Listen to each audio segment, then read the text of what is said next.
दुश्मन को मारो कम, तड़पाओ ज्यादा। ये देश रहना चाहिए गैर बराबरी के खिलाफ इस लड़ाई में। नमस्कार, मैं हूं चित्रा त्रिपाठी और अब वक्त हो चला है जनहित का। ओरिएंट बेल टाइल्स स्टूडियो से आप देख रहे हैं एबीपी न्यूज। नमस्कार, मैं हूं चित्रा त्रिपाठी और आप देखना शुरू कर चुके हैं जनहित। आज दुनिया भर में क्रिसमस का त्योहार धूमधाम से मनाया जा रहा है। आज भारत के पूर्व प्रधानमंत्री स्वर्गीय अटल बिहारी वाजपेयी की जयंती भी है। इन दोनों से जुड़ी हुई तस्वीरें और खबर आज पूरे दिन चर्चा में रही हैं। कारण अलग अलग रहे। हम आपको जनहित में जो खबर बताने जा रहे हैं वो आप बेहद गौर से देखें और समझें कि देश किस दिशा में जा रहा है। बात बात में जाति, धर्म, भाषा, क्षेत्र का एंगल लाकर जो लोग समाज में, देश में नफरत की राजनीति करते हैं, वैसे लोगों को, उस तरह के नेताओं और पार्टियों को सबके सामने आज एक्सपोज करने जा रहे हैं। एक एक करके तस्वीरें भी आपके सामने रखते हैं। सबसे पहली तस्वीर रखते हैं लखनऊ की, जहां आज प्रधानमंत्री नरेंद्र मोदी ने देश की 3 विभूतियों के सम्मान में राष्ट्र प्रेरणा स्थल का उद्घाटन किया। मूर्तियों का अनावरण किया गया। संयोग से तीनों ब्राह्मण हैं। विपक्ष कह रहा है कि सिर्फ ब्राह्मण नेताओं की मूर्तियां क्यों लगा दी गई। नफरत की राजनीति करने वाले त्योहार पर भी तांडव करने से लोग बाज नहीं आ रहे। देश के कई शहरों में क्रिसमस के खिलाफ अभियान चलाया गया। तोड़फोड़ और हंगामे की तस्वीरें आपके सामने हैं। तीसरी तस्वीर में कहानी महाराष्ट्र की है, जहां राज ठाकरे और उद्धव ठाकरे का कल गठबंधन हुआ। आज राज ठाकरे की पार्टी ने अपनी गैर मराठी मुहिम वाली परंपरा को और आगे बढ़ाते हुए ऐलान कर दिया है, मराठी नहीं बोलने वाले पीटे जाएंगे। और आज जनहित की कहानी के चौथे किरदार एमपी के मंत्री कैलाश विजयवर्गीय हैं, जिन्होंने एक कार्यक्रम में कह दिया है कि बिहारी स्वभाव से विनम्र नहीं होते। अब वो क्या बताने की कोशिश कर रहे हैं ये तो नेताजी ही जाने, लेकिन उनकी बातों से ये समझ में आ रहा है कि बिहारियों को वो घमंडी बता रहे हैं। जरा सोचिए, बीजेपी का राष्ट्रीय अध्यक्ष बिहार से भी अभी नए बने हैं। फिलहाल शुरुआत देश के सबसे बड़े प्रदेश उत्तर प्रदेश की खबर से करेंगे, जहां आज प्रधानमंत्री ने राष्ट्र प्रेरणा स्थल को देश को समर्पित किया है। वैसे तो बीजेपी प्रतीकों की राजनीति से दूर रहती है, लेकिन अब लग रहा है कि पार्टी ने अपनी रणनीति में बदलाव कर लिया है और उसी का उदाहरण है लखनऊ में लगी बीजेपी और जनसंघ के 3 विभूतियों की आदमकद मूर्तियां। प्रधानमंत्री मोदी ने 65 फीट ऊंची इन तीनों प्रतिमाओं का अनावरण किया है। पीएम ने लखनऊ में सबसे पहले इन विभूतियों की प्रतिमा पर फूल चढ़ाए, उन्हें नमन किया। साथ में रक्षा मंत्री राजनाथ सिंह और सीएम योगी आदित्यनाथ भी मौजूद रहे। सुबह से आपने ये तस्वीरें कई बार देखी होंगी, बहुत कुछ पढ़ा सुना भी होगा। उस तरफ हम बहुत ज्यादा डीप में नहीं जाते हुए आपको ये बताने वाले हैं कि इन मूर्तियों में से किस मूर्ति को लेकर सबसे ज्यादा मिर्ची लग रही है और तीनों मूर्तियों को लेकर कैसी सियासत हो रही है। लेकिन पहले प्रधानमंत्री नरेंद्र मोदी के आज के भाषण की हाइलाइट्स दिखा देते हैं आपको। भारत में हुए हर अच्छे काम को कैसे एक ही परिवार से जोड़ने की प्रवृत्ति पनपी। किताबें हो, सरकारी योजनाएं हो, सरकारी संस्थान हो, गली, सड़क, चौराहे हो, एक ही परिवार का गौरवगान, एक ही परिवार के नाम, उनकी ही मूर्तियां, यही सब चला। भाजपा ने देश को एक परिवार की बंधक बनी इस पुरानी प्रवृत्ति से भी बाहर निकाला है। प्रधानमंत्री ने परिवारवाद का जिक्र करके समाजवादी पार्टी और कांग्रेस पर निशाना साधा। एबीपी न्यूज की रिसर्च टीम ने एक आरटीआई के हवाले से जो जानकारी जुटाई है, उसके मुताबिक साल 2012 तक 79 सेंट्रल और स्टेट स्कीमों के नाम नेहरू गांधी परिवार के नाम पर रखे गए। 74 रोड, इमारत और जगहों के नाम इस परिवार के नाम पर थे। 39 अस्पताल और मेडिकल इंस्टीट्यूट, 98 शैक्षणिक संस्थाओं के नाम नेहरू गांधी परिवार के नाम पर रखे गए। 5 एयरपोर्ट और पोर्ट, 19 स्टेडियम, 28 टूर्नामेंट और ट्रॉफी गांधी नेहरू परिवार के नाम पर रखे गए। जो उनकी मूर्ति पॉलिटिक्स पर सवाल खड़े हो रहे हैं और प्रधानमंत्री ने आज राष्ट्र प्रेरणा स्थल से परिवारवाद का जिक्र किया तो हमने ये जानकारी आप तक पहुंचा दी कि दरअसल देश में अगर मूर्तियां ज्यादातर बनती रही हैं तो वो नेहरू गांधी परिवार की, गांधी जी की नहीं, नेहरू गांधी परिवार की ज्यादातर। अब आ जाते हैं आज के मूल सवाल पर। वैसे तो लखनऊ में बनी इन तीनों मूर्तियों को जाति के खांचे में रखना ही इनके साथ नाइंसाफी होगी। बावजूद इसके बीजेपी विरोधियों ने ये सवाल उठाए हैं कि देश भर में महज 4% आबादी वाले ब्राह्मणों की ही तीनों मूर्तियां क्यों लगी हैं। पहले बयान सुने।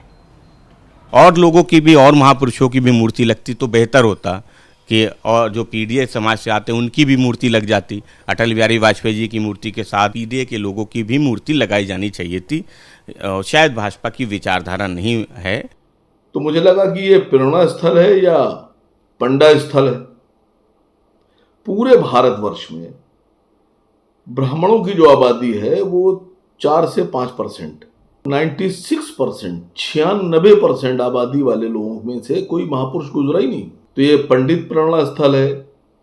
ये तीनों लोग आरएसएस से जुड़े हुए थे। ये आरएसएस प्रेरणा स्थल है। ये कौन सा प्रेरणा स्थल है? आप क्या साबित करना चाहते हैं? अब इसे आप संयोग कहिए या प्रयोग, जिन 3 लोगों की मूर्तियां लखनऊ में राष्ट्र प्रेरणा स्थल पर लगी हैं उन तीनों की जाति ब्राह्मण है। जैसा कि मैंने आपसे पहले कहा कि बीजेपी पहले प्रतीकों की राजनीति पर भरोसा नहीं करती थी। इसके पहले लखनऊ में ही 4 बड़े बड़े पार्क या स्मारक स्थल पुरानी सरकारों में बनाए गए थे। जब मुलायम सिंह यादव सीएम थे तब राम मनोहर लोहिया पार्क बना। मायावती के कार्यकाल में अंबेडकर परिवर्तन स्थल और कांशीराम पार्क बना। अखिलेश यादव ने जनेश्वर मिश्र पार्क का निर्माण कराया और अब बीजेपी के कार्यकाल में 65 एकड़ में फैला राष्ट्र प्रेरणा स्थल बना है। तो कुछ लोगों को मिर्ची लग गई है। जबकि पुरानी सरकारों में जब राष्ट्र और समाज निर्माताओं की मूर्तियां लगी तो बीजेपी ने जाति या पार्टी के नाम पर विरोध नहीं किया था। एआईएमएम कहता है कि पंडा स्थल नाम देना चाहिए। अबे पंडा स्थल नाम नहीं दें, क्या मुल्ला स्थल नाम दे रहे हैं? समाजवादियों को पीडीए का आदमी चाहिए। लोहिया को भूल गए, अंबेडकर को भूल गए। पंचतीर्थ किसने बनवाया था? तुम्हारा पीडीए है, पारिवारिक डेमोक्रेटिक अलायंस। महापुरुषों की कोई जाति नहीं होती। ये तो भारतीय जनता पार्टी का जो सूत्र है सबका साथ सबका विकास, उनके कार्यकाल में जनेश्वर मिश्र पार्क और राम मनोहर लोहिया पार्क बना। तो लोहिया और जनेश्वर मिश्र दोनों तो ना यादव थे ना मुल्ला थे, तो इनके नाम पर पार्क क्यों बन गया? विपक्ष के उठाए गए सवाल को बारीकी से समझें तो हर कहानी के 2 पहलू होते हैं।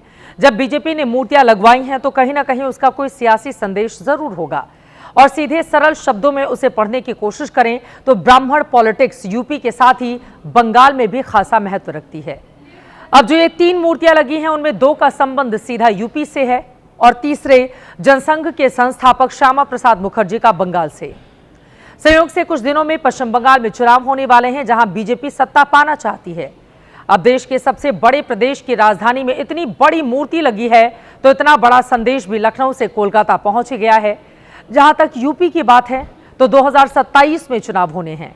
10% ब्राह्मण कुर्सी की किस्मत का फैसला करने की ताकत रखते हैं। कुछ आंकड़े आपके सामने रखना चाहूंगी। साल 2007 में ब्राह्मणों ने बीएसपी की सरकार बनवाने में बेहद अहम भूमिका निभाई। तब 41 ब्राह्मण बीएसपी से जीतकर विधानसभा पहुंचे। साल 2012 में ब्राह्मणों की एकजुटता से समाजवादी पार्टी को सत्ता मिली। 21 ब्राह्मण तब समाजवादी पार्टी के जीते थे। 2017 और 2022 में ब्राह्मण बीजेपी के साथ गए तो बीजेपी सत्ता में है। 46 ब्राह्मण दोनों चुनाव में बीजेपी से जीतकर विधायक बने हैं। सीएसडीएस का आंकड़ा कहता है कि यूपी में पिछली बार यानी 2022 में 89% ब्राह्मणों ने भारतीय जनता पार्टी को वोट किया था। विपक्ष को 2014 के बाद से यूपी में ब्राह्मणों के वोट नहीं मिल रहे। राजनीतिक शास्त्र के छात्र के तौर पर सामान्य सियासी चश्मे से देखें तो मूर्तियों में ब्राह्मण एंगल निकालकर विरोध करने को उसी बेचैनी का नतीजा आप मान सकते हैं।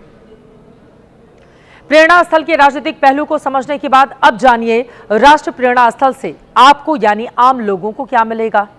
तो जवाब यह है कि राष्ट्र पुरुषों के जीवन, विचार और योगदान को जानने समझने का मौका मिलेगा। देश को एक नया टूरिज्म सेंटर मिला है जहां आप घूम फिर सकते हैं, छुट्टियां मनाने के लिए जा सकते हैं। आने वाली पीढ़ियों के लिए एक स्थायी राष्ट्रीय धरोहर के रूप में भी इसे देखा जाएगा। 98,000 वर्ग फुट में फैला एक अत्याधुनिक संग्रहालय बना है, जहां आप बच्चों के साथ जा सकते हैं। उन्हें इतिहास के बारे में, इनके बारे में जानकारी मिलेगी। जिस जगह ये प्रेरणा स्थल बना है, वहां कभी लखनऊ के कूड़ों का ढेर लगता था, लेकिन 3 साल में उस जगह को सजा संवार कर कूड़ों के ढेर को खत्म करके राष्ट्र प्रेरणा स्थल के तौर पर तैयार किया गया। इलाके में विकास का नया द्वार खोला गया है। ये वो जगह है जहां पर कूड़े के ढेर की बदबू के कारण लोग आते जाते नहीं थे। 1997 तक यहां पर पूरे शहर का कूड़ा फेंका जाता था। इस जगह की पहचान ही कूड़े के पहाड़ की हो गई थी, लेकिन अब तस्वीर बदल चुकी है। राजनीति के चश्मे से उतारकर देखें तो राष्ट्र प्रेरणा स्थल स्मृति, सम्मान, प्रेरणा और सामाजिक संवाद को निजी जीवन में उतारने का मंत्र देता है। बाकी जमाने को तो कुछ भी कहने से आप रोक नहीं पाएंगे। जनहित में आगे बढ़ते हुए बात अब क्रिसमस पर मचे कोहराम की करेंगे। आज क्रिसमस है, ईसाई धर्म के संस्थापक ईसा मसीह की जयंती। इस मौके पर भारत समेत दुनिया भर में क्रिसमस का त्योहार धूमधाम से मनाया जा रहा है, लेकिन जश्न के इस रंग में भी चंद नफरती लंपटों ने भंग डालने का काम किया है। 4 तस्वीरें आपके सामने हैं। असम के नलबाड़ी में क्रिसमस के खिलाफ हिंदूवादी संगठनों से जुड़े लोगों ने तोड़फोड़ और आगजनी की, तो यूपी के बरेली में क्रिसमस की पूर्व संध्या पर चर्च के सामने बैठकर नारेबाजी की गई, हनुमान चालीसा का पाठ किया गया। छत्तीसगढ़ के रायपुर में भी धर्मांतरण के विरोध के नाम पर क्रिसमस के खिलाफ नारेबाजी और तोड़फोड़ की गई। ओडिशा की पुरी में क्रिसमस के सामान बेचने का विरोध हुआ। अब जरा आपको इन तस्वीरों में छिपी नफरत की सारी कहानियां एक एक करके दिखा देते हैं। पहले बात असम के नलबाड़ी की करेंगे, जहां खुद को विश्व हिंदू परिषद और बजरंग दल से जुड़े होने का दावा करने वाले लोगों की एक टोली सेंट मैरी स्कूल पहुंची। वहां तोड़फोड़ की गई, सजावट के सामान बिखेर दिए गए, उनमें आग लगा दी गई, नारेबाजी की गई। को बुलाओ, बताओ कि बजरंग दल आया है, पगड़ी में बंद करने। जय श्री राम, जय श्री राम, जय श्री राम, जय श्री राम। भारत माता की जय, भारत माता की जय। बजरंग दल, बजरंग दल, बजरंग दल, बजरंग दल, बजरंग दल, बजरंग दल।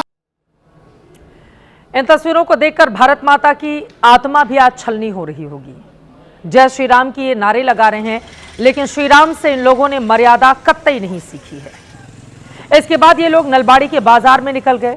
जिन जिन दुकानों में क्रिसमस के सामान बेचे जा रहे थे, उनमें जाकर हुड़दंग मचाया, सामानों को तहस नहस कर दिया, नालियों में फेंक दिया और वहां पर आगजनी भी की। अब जरा यूपी के बरेली में कल शाम को क्या हुआ, उसकी तस्वीरें भी आपको दिखा देते हैं। यहां बजरंग दल से जुड़े लोग सेंट अल्फोंसस कैथेड्रल चर्च के बाहर जाकर बैठ गए, हनुमान चालीसा का पाठ शुरू कर दिया। इन लोगों का आरोप है कि क्रिसमस आयोजन के नाम पर चर्च में हिंदू धर्म का अपमान किया गया, जिसके विरोध में बजरंग दल वालों ने भारत माता की जय, वंदे मातरम, जय श्री राम और ईसाई मिशनरी मुर्दाबाद के नारे लगाए। हालांकि नारेबाजी करने वाले लोग मिशनरी की जगह मशीनरी के नारे लगाते हुए सुने गए। वंदे मातरम, वंदे मातरम, ईसाई मशीनरी मुर्दाबाद, जय श्री राम, जय श्री राम। अब जरा छत्तीसगढ़ की राजधानी रायपुर से आई तस्वीरों में छिपी नफरती कहानी भी दिखा देते हैं, जहां धर्मांतरण के खिलाफ बुधवार को पूरे राज्य को बंद करने की अपील की गई थी, लेकिन इस दौरान रायपुर में उन दुकानों को निशाना बनाया गया जहां क्रिसमस के सामान बेचे जा रहे थे। इन दुकानों में शहर का मशहूर मैग्नेटो मॉल भी शामिल है। बंद समर्थकों ने सजावट के सामान तोड़ दिए, जमकर उत्पात किया। देखिए इस दौरान कैसे क्रिसमस पर बच्चों में मशहूर सांता क्लॉज को लेकर भी इन लोगों ने नारेबाजी की।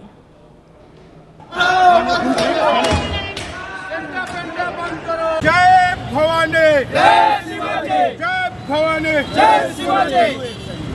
हिंदू एकता जिंदाबाद, हिंदू एकता जिंदाबाद। धर्मांतरण बंद करो, बंद करो, बंद करो। धर्मांतरण बंद करो, बंद करो, बंद करो। धर्मांतरण बंद करो, बंद करो, बंद करो। हिंदुओं का धर्मांतरण बंद करो, बंद करो, बंद करो। धर्मांतरण बंद करो, ये इनकी मांग जायज हो सकती है, लेकिन उसकी आड़ में जिस तरह से आज अलग अलग हिस्सों में गुंडागर्दी की गई, तोड़फोड़ की गई, आज क्रिसमस डे के मौके पर रंग में भंग डालने की कोशिश की गई, अब सवाल प्रशासन और पुलिस को लेकर भी खड़े हो रहे हैं कि उन लोगों ने इन्हें रोकने की कोशिश क्यों नहीं की। अब जरा आपको ओडिशा की पुरी लेकर चलते हैं, जहां सड़क किनारे क्रिसमस के सामान बेच रहे लोगों को धमकाया गया। जरा सोचिए कितने गरीब लोग हैं, सामान बेचकर घर में रोजी रोटी का जुगाड़ करते हैं। इनके सामान के साथ भी उनका सामान तहस नहस किया गया, अभद्रता की गई, उन्हें अपनी दुकान समेटकर भाग जाने की चेतावनी दी गई। कैसे कार से पीले कपड़े और नंगे पांव में यह शख्स अपने समर्थकों के साथ उतरा और फिर देखिए कैसे अपनी हेकड़ी जमाने लगा। राजस्थान उधर दिखा। अरे इधर ये हिंदू राष्ट्र है, इधर क्रिश्चियन का चलेगा नहीं। उठा ले। गरीब आदमी जगन्नाथ का बेच, गरीब आदमी जगन्नाथ का बेच, इधर का नहीं चलेगा। हिंदू है ना, हिंदू है ना, हिंदू है तो फिर ये कैसे कर रहे हो? बंद करो, बंद कर। ऐसे लोग देश का, प्रदेश का नाम बदनाम करते हैं। पुरी की दो तस्वीरें आपके सामने रख रहे हैं। एक तस्वीर नफरत की है तो दूसरी प्रेम की तस्वीर भी सामने आई। पहली तस्वीर में चंद हुड़दंगियों ने क्रिसमस से जुड़ी चीजें बेच रहे गरीब लोगों को भागने पर मजबूर कर दिया, उनके साथ अभद्रता की।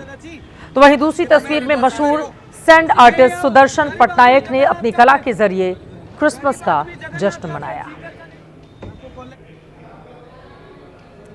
ईसा मसीह ने दुनिया को प्रेम, करुणा और क्षमा के संदेश दिए, लेकिन क्रिसमस के मौके पर नवी मुंबई से इसके ठीक विपरीत तस्वीरें सामने आई हैं। महाराष्ट्र के नवी मुंबई में एक हिंदू युवक को इसलिए पीटा गया क्योंकि उसने अपने मोबाइल फोन के स्टेटस में लिखा था, कोई भी मुझे क्रिसमस की बधाई ना दे वरना उसे मुंहतोड़ जवाब दिया जाएगा। लेकिन इस स्टेटस से ईसाई समुदाय के कुछ लोगों की भावनाएं आहत हो गईं।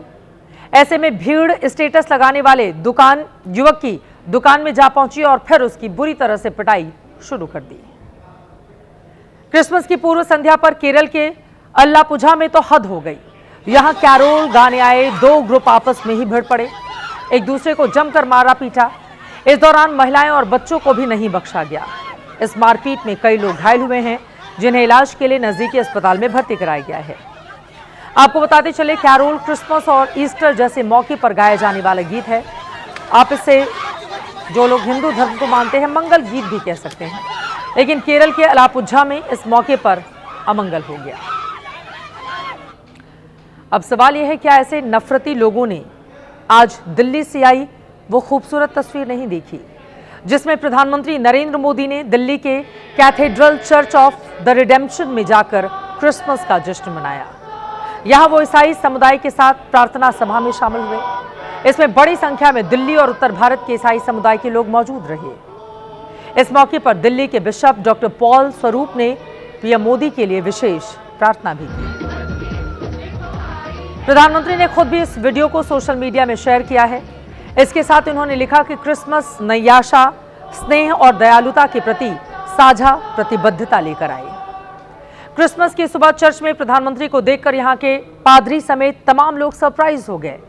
इससे चर्च ऑफ नॉर्थ इंडिया के head moderator doctor Paritosh Canning ने किन शब्दों में बयां किया है, गौर से सुने। श्री नरेंद्र मोदी जी ने आया और उसका आने का यही मैसेज जाता है कि he loves Christians, he loves everybody who lives in this country. जो एक कंट्री में रहता है सबको प्यार करता है, सबके लिए सोचता है। इसका ही मैसेज आज उनका आने के बाद ये मैसेज सब पूरा कंट्री में जाता है कि वो ही लव्स, उन्होंने सबको प्यार करता है। पीएम के चर्च जाने से ईसाई समुदाय ही नहीं, सर्वधर्म संभाव में यकीन रखने वाला हर भारतीय बेहद खुश है। लेकिन कुछ लोगों को यह हजम नहीं हो रहा। इनमें खुद को हिंदू हितैषी बताने वाले ही नहीं बल्कि धर्मनिरपेक्षता के स्वयंभू रहनुमा भी शामिल हो गए हैं। प्रधानमंत्री पूरे देश के प्रधानमंत्री हैं। नड्डा जी पूरे देश की राष्ट्रीय पार्टी के, हमारी भारतीय जनता पार्टी के राष्ट्रीय अध्यक्ष हैं। हम एक हिंदूवादी संगठन होने के नाते हमारा अपना काम करने का ढंग और तरीका है। हमारा सीधा सीधा ये कहना है कि त्योहार के नाम के ऊपर आप लोग जा के स्कूलों में, कॉलेजों में, सांता क्लॉज में टॉफियां बांटते, गिफ्ट बांटते हो, क्यों? और गिफ्ट का टोपी लगा के बांटी जा सकती है क्या? गिफ्ट अगर बांटी बिना टोपी के बांटी जा सकती है। मगर हमें लगता है इसकी आड़ में जो धर्मांतरण हो रहा है, हमारा उसका विरोध है। इसी को दोहरी नीति कहते हैं। एक तरफ तो ये दिखाना चाहते हैं प्रधानमंत्री कि हम क्रिश्चियन के धार्मिक कार्यक्रम में शामिल हो रहे हैं और दूसरी तरफ से उन लोगों को भेजा जाता है जो तोड़फोड़ करते हैं, जो उनके कार्यक्रम को एक तरह से डिस्टर्ब करने का प्रयास करते हैं। और नफरत और घृणा की राजनीति तो भारतीय जनता पार्टी का एक तरह से कहा जाए कि उनके एजेंडे का हिस्सा है। सोशल मीडिया में तो कुछ लोग ये भी कह रहे हैं कि 2026 में केरल समेत कई राज्यों में चुनाव है, यही वजह है कि प्रधानमंत्री चर्च गए। लेकिन ऐसे मौसम वैज्ञानिकों के लिए जनहित में एक ही संदेश है कि पीएम के मंशा को मापने से पहले मौके का लिहाज करें। आज क्रिसमस है और नरेंद्र मोदी सिर्फ बहुसंख्यक हिंदुओं के ही प्रधानमंत्री नहीं, बल्कि वो भारत जैसे देश के प्रधानमंत्री हैं। ऐसे में उनके चर्च जाने को चुनावी चश्मे से देखने की जरूरत कतई नहीं है। खबरों में आगे बढ़ेंगे। क्रिसमस के मौके पर देश के कई हिस्सों में धर्म के नाम पर मचाया गया उत्पात आपने देख लिया। अब बात भाषा और क्षेत्रीय अस्मिता के नाम पर फैलाई जा रही नफरत की भी कर लेते हैं। 3 हफ्ते बाद यानी 15 जनवरी को मुंबई महानगर पालिका के चुनाव होने हैं, लेकिन बीएमसी चुनाव से पहले राज ठाकरे की पार्टी महाराष्ट्र नवनिर्माण सेना अपनी बरसों पुरानी सड़क छाप पॉलिटिक्स के साथ सामने आ गई है। कल उद्धव ठाकरे से राज ठाकरे का गठबंधन हुआ और आज मराठी अस्मिता के नाम पर एमएनएस ने मुंबई में बसे गैर मराठी और उत्तर भारतीयों को पीटने की धमकी दी है।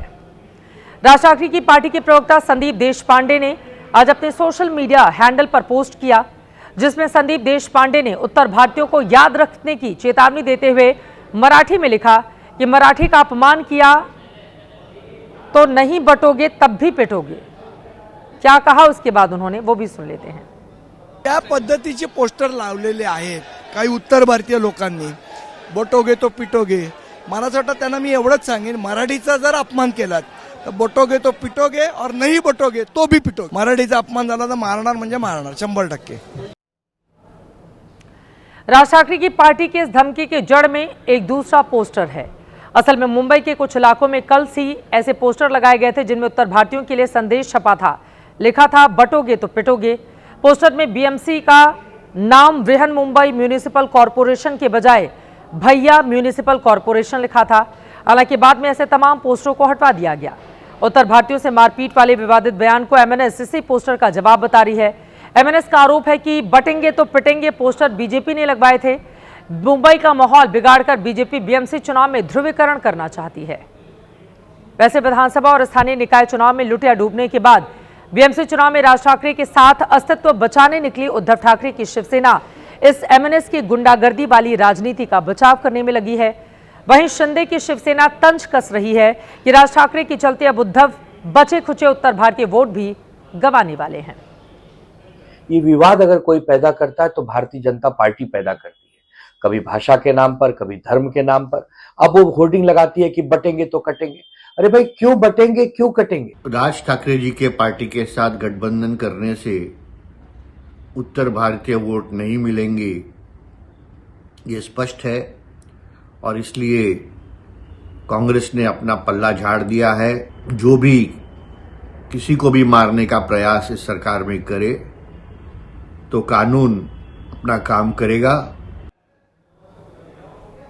हालांकि एक सच ये भी है कि राज ठाकरे की पार्टी मराठी के नाम पर गाहे बगाहे यूपी बिहार के लोगों को निशाना बनाती रही है, लेकिन भाषा के नाम पर इस नफरती राजनीति के बावजूद 19 साल से एमएनएस महाराष्ट्र की राजनीति में हाशिए पर है।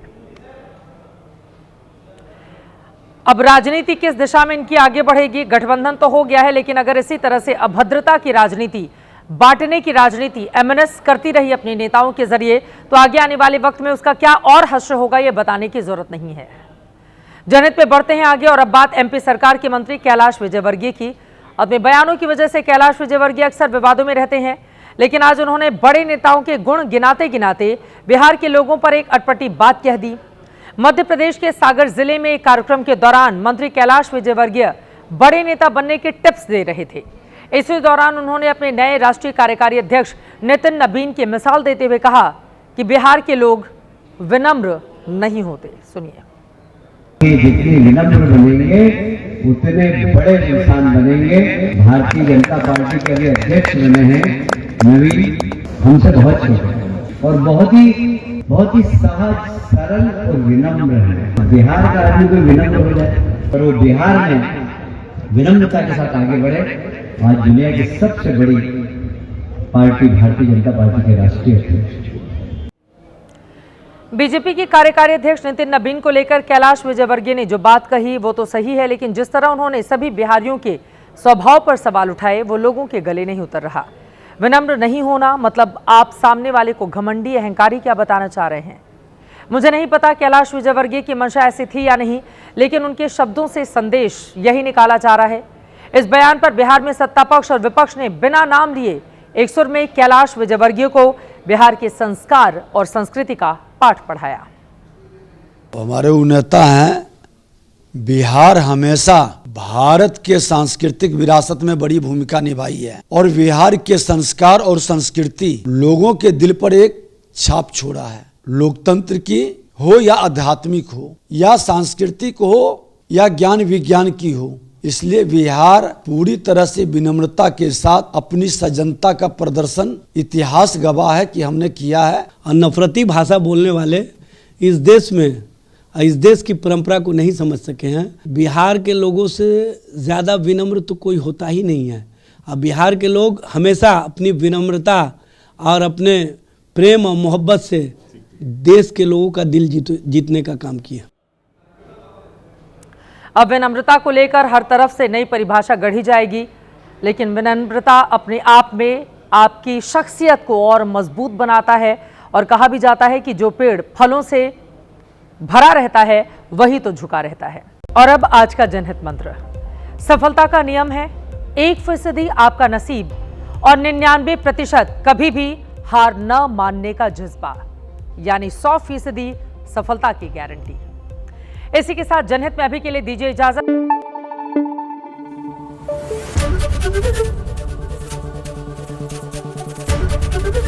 एबीपी न्यूज आपको रखे आगे।